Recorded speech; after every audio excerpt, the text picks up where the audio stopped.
My name is Doris. It was a typical early winter morning. Just as I finished illustrating a new children's book, my lawyer called with an update. Ethan had officially lost his job. The company confirmed he had falsified reports and misused corporate funds. The news didn't surprise me. I'd always known his manipulative ways would catch up with him. Looking back, it all started in a small coastal town in Maine. I grew up with Ethan and Ava. Ava was the life of the party, beautiful and charming, always the center of attention. Ethan, on the other hand, was quiet and reserved but incredibly caring. And then there was me, with my passion for art, often feeling like I was in their shadow. In my senior year of high school, I was all set to leave our small town and study fine arts at a college in Boston. I never in a million years expected Ethan, the man I'd secretly admired for so long, to confess his feelings. "I've liked you for a long time, Doris. Will you give me a chance?" I was shocked because I'd always thought he had feelings for Ava. But when Ava wholeheartedly supported our relationship, I accepted his proposal. It felt like I was living in a fairy tale. After graduation at 28, Ethan and I got married. We decided not to have children as we both valued our freedom and wanted to focus on our careers. Ethan became a manager at a finance company, while I started building my career as an illustrator and writer. We traveled, attended art events, and had a carefree life together. Everything changed when Ava married Leo, a successful software engineer. Not long after, they had a daughter named Mia. I remember the day Ava excitedly announced her pregnancy. "Ethan, guess what? I'm going to need your help a lot this time. Leo is always so busy." Ethan nodded without hesitation. At first, I didn't think much of it. Ava was our best friend, and Ethan wanting to help seemed natural. But as time went on, Ethan started spending more and more time with Ava and Mia. He gave up his favorite cigars because Ava didn't like the smell. He often took time off work to drive her to doctor's appointments or take care of Mia when Leo was away. I began to feel uneasy and annoyed. "Ethan, don't you think this is going too far? Leo might get upset with you constantly interfering in their family matters." But he just frowned at me and said, "You're always busy with work and don't care about anyone. Ava needs my help, and you just don't get that, do you?" Arguments became more frequent. Ethan was no longer the gentle husband I knew. He seemed more attached to Ava and Mia than to me. There were times when he missed important events in our lives just to be with them. Things reached a breaking point when Mia's kindergarten graduation was approaching.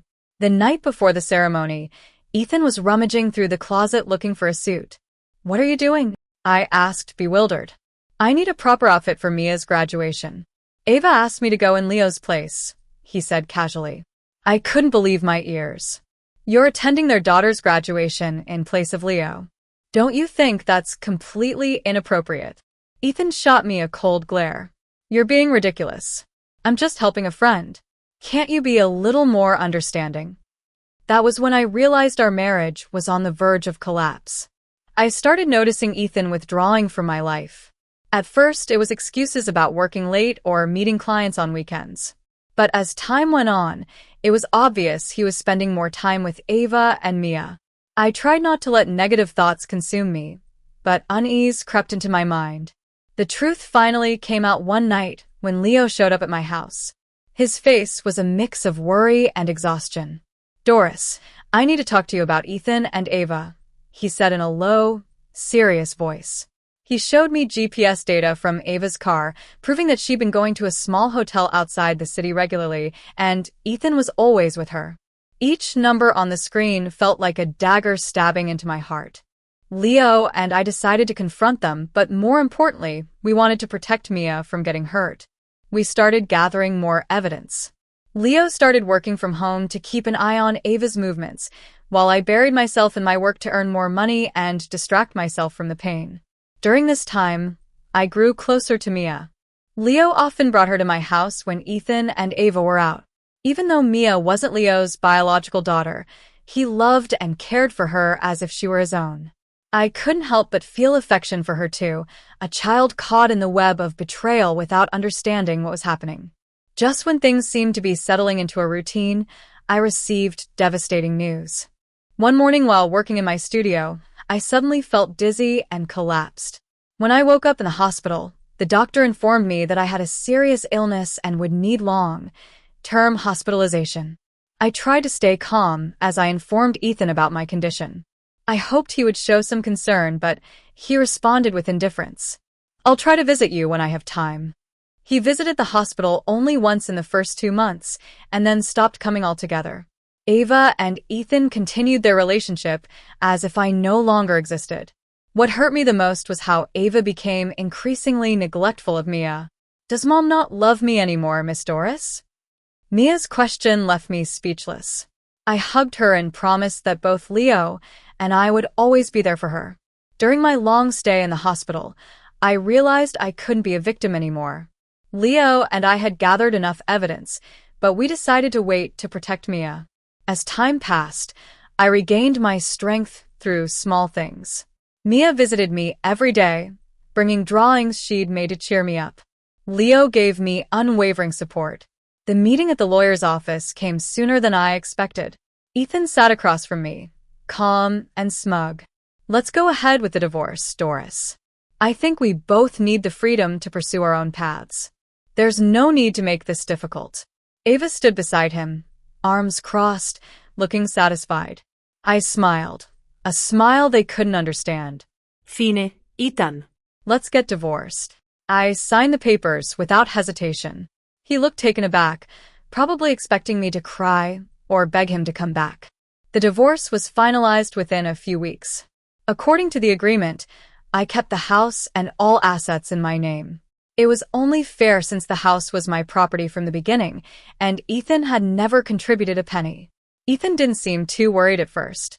He thought with Ava and what he believed was Leo's cluelessness, they'd find a new place to live comfortably. But Leo had his own plans. One morning, as they were packing to move out, they received a call from a real estate agent. "I'm sorry, but your lease for the new apartment has been canceled. All of Ava's current assets are under legal review due to a pending divorce settlement." Ava nearly lost her mind.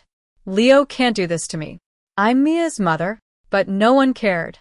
Ethan tried calling me repeatedly, but I just smiled and turned off my phone. Not long after, they were homeless and had to move into a rundown motel near the city center. Ethan's savings were nearly gone, and his company fired him for ethical violations. He was now jobless and without a steady income. Ava fared no better. Leo officially filed for divorce and secured full custody of Mia with solid evidence of her infidelity and neglect. Ava cried and screamed, but it changed nothing. When she came to me in desperation, I had no sympathy. "Ava, best friends don't do what you did. Handle it yourself." As time passed, I gradually regained my health and focused on my work. Mia, Leo, and I developed a strong bond. Mia told me she wanted to study abroad and become a translator of children's picture books. Hearing her aspirations filled me with pride. My career in writing and illustrating continued to thrive. One of my books was even being adapted into an animated film. My doctor gave me encouraging news. If things continued to improve, I might be discharged next year. One day in the hospital, when it was just Leo and me, he gently held my hand. "Doris, I've been thinking about this for a long time. I want you to consider the idea of remarriage. I know you may not be ready, but I want us to build a new life together, a family where Mia can feel safe and happy." I was taken aback. My heart, once closed off by past wounds, had found warmth again through Leo and Mia. "Leo, could you give me some time? I truly value your feelings, but I need to think carefully before deciding." He smiled and nodded. "I'll always wait for you, Doris. There's no rush." Looking out of the hospital window, feeling the gentle spring breeze, I knew a bright future awaited me. I'd been broken by pain, but now I was stronger than ever. My journey was far from over, and I would never back down again.